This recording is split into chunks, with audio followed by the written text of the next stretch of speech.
Hey there guys, welcome back to the Inner Circle for another Warhammer Imperium video.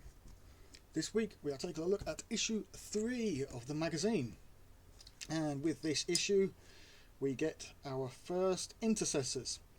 Now the 3 Intercessors that come with this, as you can see we do get 3 of them. These are not part of the what I would say the 10 Intercessors that we get later on in the series. We'll get 2 lots of 5. This is actually from the start painting sets that you can buy, where you'll get like, I think it's like 10 paints, a paintbrush, and this sprue of these guys, and then they do an alternative one which is for the Necrons as well, which is what the Necrons from issue 2, last week's issue, came from. So obviously that came from their painting set. So these guys, now they do have some chapter markings on the shoulder pads, and they've also got the squad markings. If you're not collecting Ultramarines and you're painting these guys up as, you know, your army up as differently, don't worry about the ones on these sprues. Use these for practicing paint schemes or whatever, you know, testing stuff out, purely for the fact that assault intercessors tend to go in squads of between 5 and 10. Usually you'll have 10 and split them into 2 squads of 5, or you'll have 2 squads of 5. You don't really do things like 8s and stuff like that. Obviously you can do if you want, but me personally, I would use these as practice, and then that way you know what you're doing when you actually get to your proper Marines. What I will show you guys with this, because I want this guy with the grenade in my Dark Angels unit, I'm going to be swapping him out with one of the other guys, so I will be doing a little bit of shoulder pad conversion. So when it comes to the assault intercessors that we get later on, I will actually be using this guy, and I will show you how to convert the shoulder pad here into a Dark Angels or any other chapter that you want, by removing the shoulder pad and replacing it with a purchased one, or you could just you know, scrape off the mark in there. Anyway, like I said, we get 3 of these guys with this issue and a pot of Macragge blue. So obviously this is the main colour for the Ultramarines. All of the paints within this collection are going to be based around the 2 armies, or I should say 4 armies if you include the Solar Eaters and the Adeptus Mechanicus. But essentially we've got Ultramarines and the Saracen dynasty for the Necrons, and so that is where the majority of the paint is going to be based around. If you're not collecting or painting them as Ultramarines, then obviously you're going to have to go out and buy a few colours to paint up your guys. Anyway, that's what we get. 3 bases, 3 assault intercessors, and a pot of paint. So let's take a look at the issue. We get discover assault intercessors, paint your Ultramarines, and learn to fight in close combat, which is actually something that I don't like in 40k. I prefer shooty armies. Even my Dark Angels are primarily shooty, with a few close combat units. So yeah, I prefer shooty armies.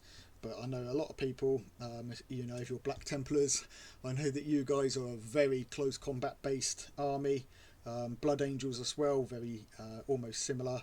A little bit ranged with Blood Angels, but I know that they do have quite a few close combat stuff as well.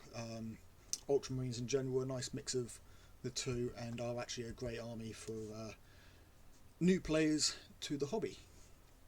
So let's have a look. Assault Intercessors, frontline shock troops.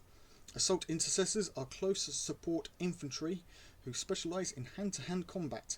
They fire heavy bolt pistols as they advance upon their foes. Once they have closed upon their enemies, they cut them to pieces with brutal strikes from their deadly chainswords. Now, these chainswords, they are definitely deadly. If you imagine, if you're new to 40k, then obviously, you know, a bit of thing here. Imagine great big chainsaw covered by a sheath on one side, wieldable in one hand. I mean, these guys stand at 7 or 8 feet tall, so you can imagine what kind of size this chainsaw sword is for them. And you know, you get one of these slashing across you, you're going to be hacked in half in seconds. And then they got the heavy bolt pistols. The reason they call them the heavy bolt pistol is there is an alternative called a bolt pistol, which the older, what we call firstborn Marines, typically use. A few sergeants and things like that can use them as well, lieutenants, but generally most Primaris Marines use the heavy bolt pistol. And then a frag grenade. All Intercessors carry frag grenades. So this here is the general equipment that you'll find on Assault Intercessors. So shoulder markings. Most Space Marines bear markings upon their armoured shoulder pads that indicate the chapter they belong to and the role they perform upon the battlefield. So typically the left shoulder pauldron will hold the chapter symbol, so in this case the Ultramarines, and the right shoulder pauldron will have the support role, or the battlefield role. In the case of Assault Intercessors, they are a close support unit, and so they get the cross here.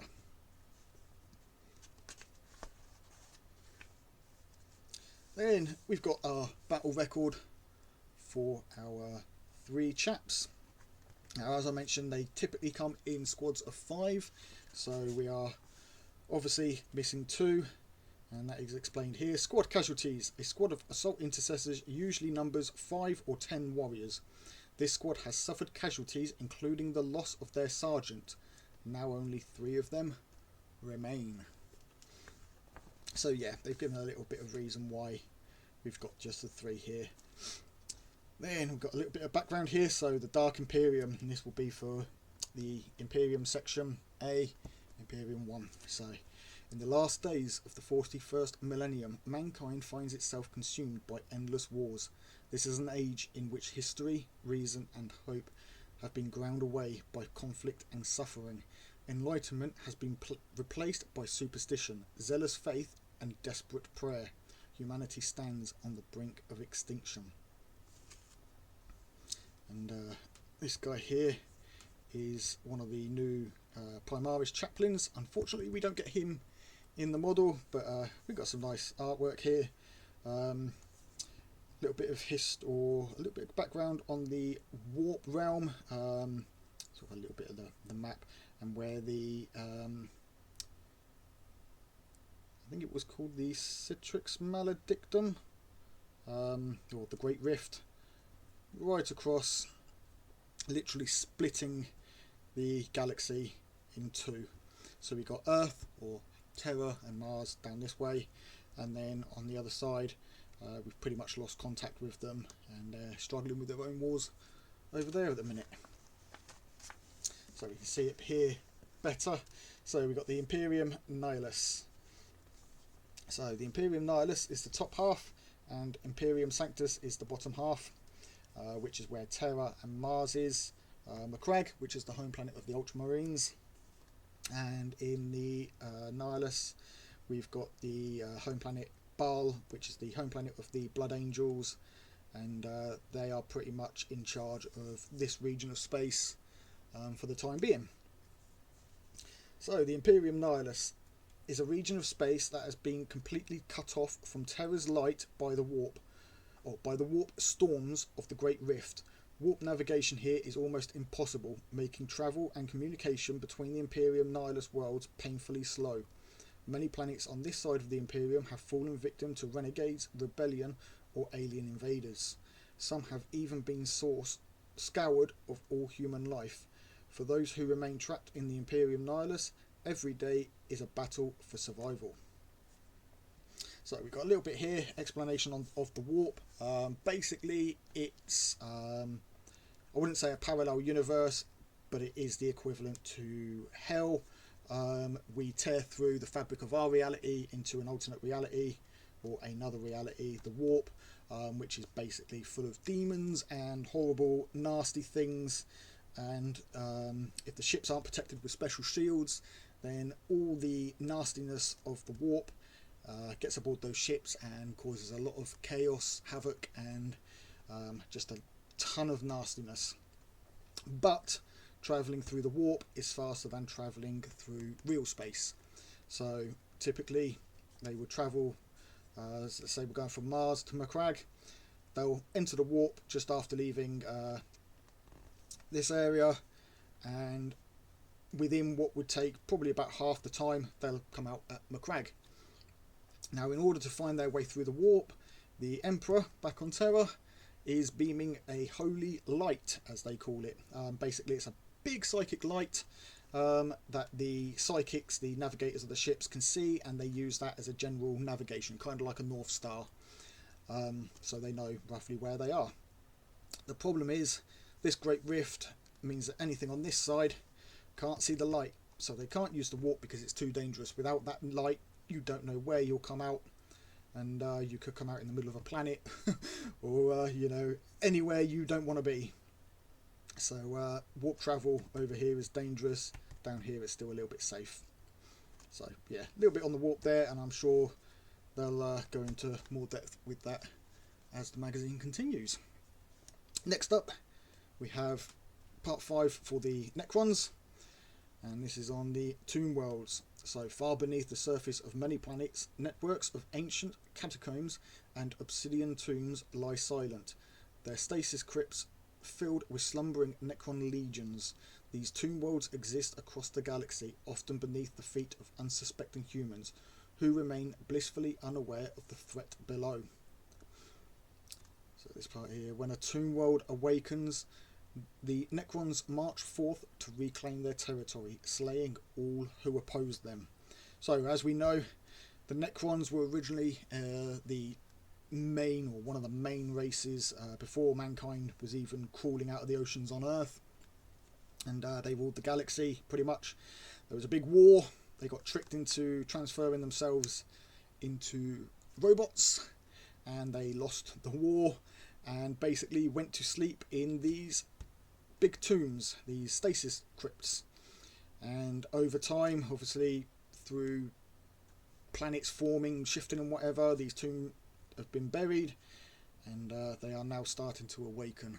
And so with a lot of planets become inhabited, people are settling down on these planets, and now these tombs are waking up and starting to kill everything on the planets, which is not good for humans. Obviously it's good for the Necrons, but not the humans. So we've got a little bit here on the Great Sleep, which is about when the Necrons put themselves into stasis because of the loss of the war, and basically just decided to wait out for the other races to hopefully die off, and then they could come and take over again. Hasn't quite worked out like that, but they are awake and they are fighting back. So then we got stories. So one of our stories here is the assault on Drakthir.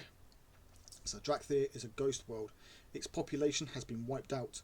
Upon the surface of the fallen world, Space Marines from the Ultramarines' second company fight a brutal battle with the implacable android legions of the Saracen dynasty. So as I said, Ultramarines and the Saracen are going to be the two main forces focused on in this magazine. In the playthroughs that I'll be playing, you'll be seeing me with Dark Angels and my custom as yet unnamed Necron army, which is the great thing about Warhammer 40,000, is you can chop and change bits to suit your own narrative and have your own battles. So after that, we've got the how to build the Assault Intercessors. Now these are push fit models, so no glue is required, though I always recommend gluing anyway, but do make sure the components fit before gluing. Obviously you'll want to clip them off in the right order. So we've got the first Intercessor here, we've got 3 parts, 4 parts, 5 parts, and then the backpack is 6 parts, so nice and easy. I don't tend to glue the backpack on. I like to paint the backpack separate and then glue it on afterwards. This way you can get behind the armour and you can paint the backside of the backpack. But everything else with these guys, they are super openly posed, as you can see, so nice and easy to paint.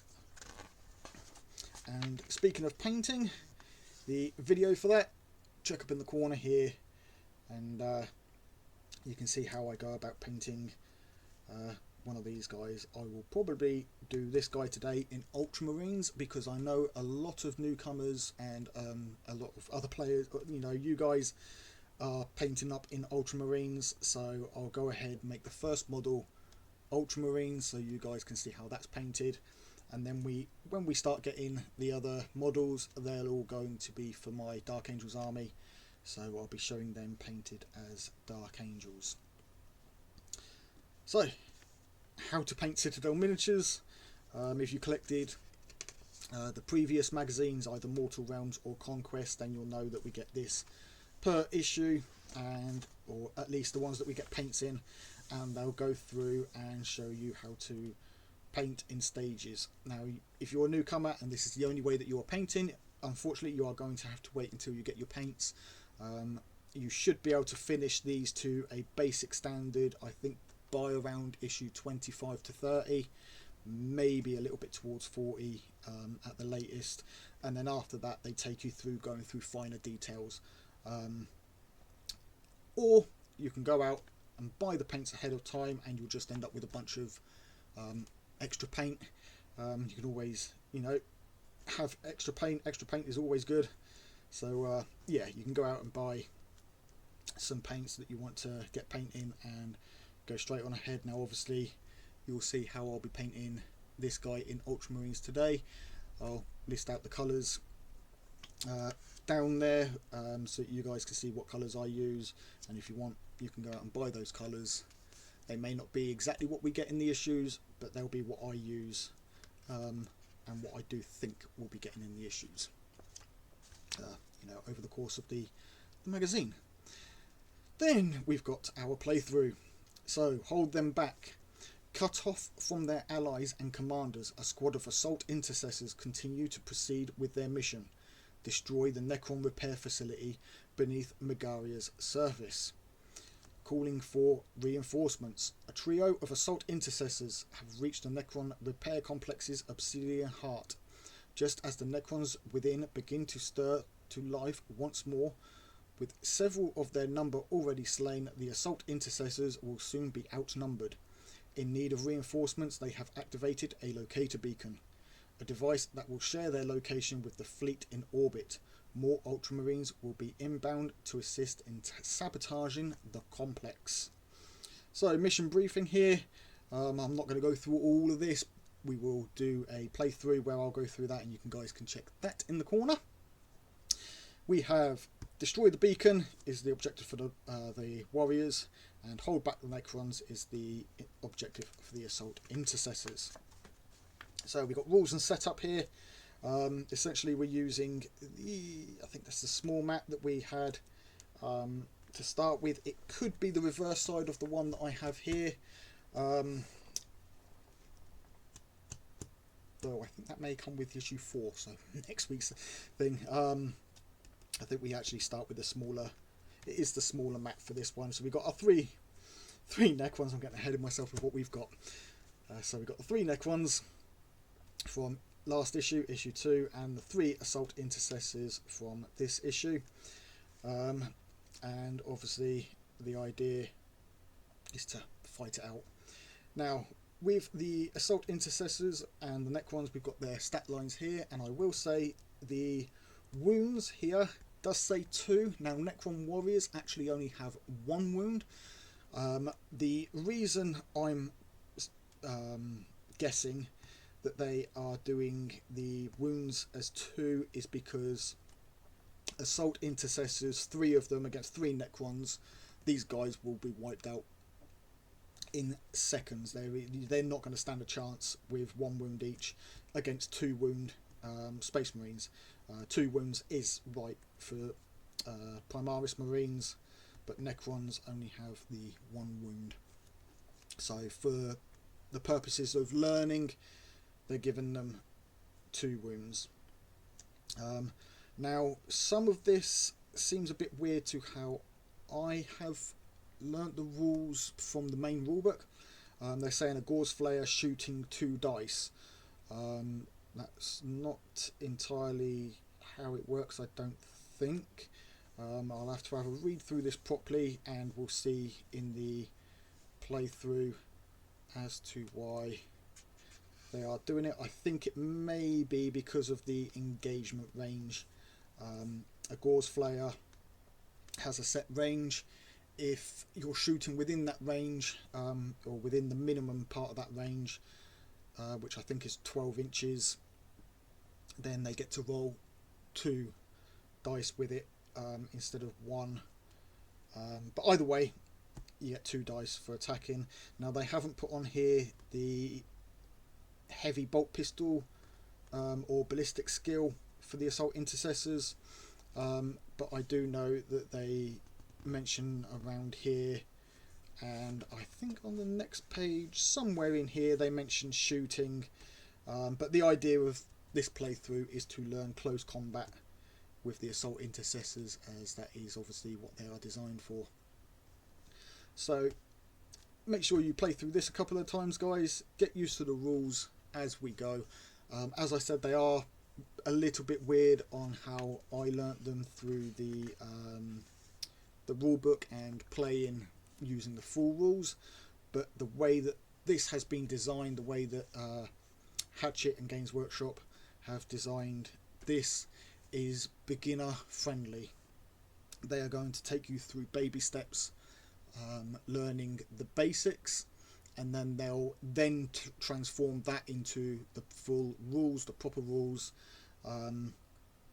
Once you've got the basics down and you know how to do each phase of your turn, they'll then introduce the rules how they should be with the stat lines and things like that. But we'll play through, we'll watch the playthroughs that I do, and we will learn together. I'll learn as though I'm a beginner. Okay, so moving on, end of the issue, end of the episode. Take a quick look at next week's models. So we've got, with issue 4, we get 3 Scorpec destroyers, and this little dude, a plasmacyte, that's the one, nearly forgot what it was called, a plasmacyte, and a pot of lead belcher. And issue 5, we get the Primaris captain. Now, I know I am a few weeks ahead, guys, so apologies for that. So I am obviously not able to say go and grab a bunch of this before they sell out, because already gone, already sold out. This guy was so popular at the time that I'm recording this. Issue 6 has just come out. I got this delivery today, my subscription, so obviously I'm only able to film as I've got the subscription. But yeah, last week I was going to buy an extra copy of this from my local WH Smith, or any store where I could find one. Went out 10 o'clock on the Wednesday morning and could not find one anywhere. Hatchet has sold out online, and a couple of other online retailers have sold out, and all my local supermarkets that are doing the magazine either didn't get them in or sold out way too quick.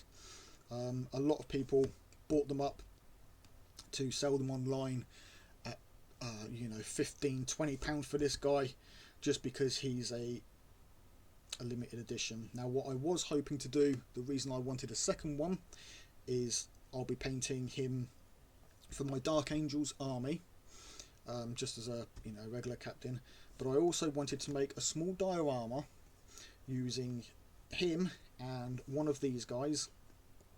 So one of these guys was smashing down onto him, he was blocking it with a sword, and then he was going to shoot up through the gut of the Scorpec destroyer. It was going to be a nice little diorama, little piece with removable usable figures, and I was hoping to do that as a 1,000 subscriber giveaway if we can reach 1,000 subscribers before the end of the Imperium series. If I can get a hold of this guy, without having to pay £20 for him. If I can somehow get one from Hatchet or find someone that is selling a copy for £9–10, then I'll have a go at making that diorama, put the video up on here, and you guys will be able to see it. But as it stands, unfortunately, I'm going to have to think of something else to do for reaching 1,000 subscribers, if I even do. But yeah, so up on your screens now is the price of the models for today. Because they are part of the paint set, I'm just using a very rough price of typically what 3 Assault Intercessors would cost from that paint set. So you can see the price up here. You are still saving a little bit of money for the 3 Assault Intercessors and the pot of paint with the £9, even if you're not planning on using them in your army and you just want some practice painting. Always great to have spare models for painting practice. But yeah, there's the prices. So thanks a lot for joining me, guys. If you're new to the channel, big warm welcome to you. If you recently subscribed, welcome to the inner circle. If you enjoyed the video, guys, hit that like button, and if you haven't yet subscribed, hit that subscribe button, ding the bell. You'll get notifications of when new episodes and new videos go up. And until next time, guys, take it easy and keep painting those minis.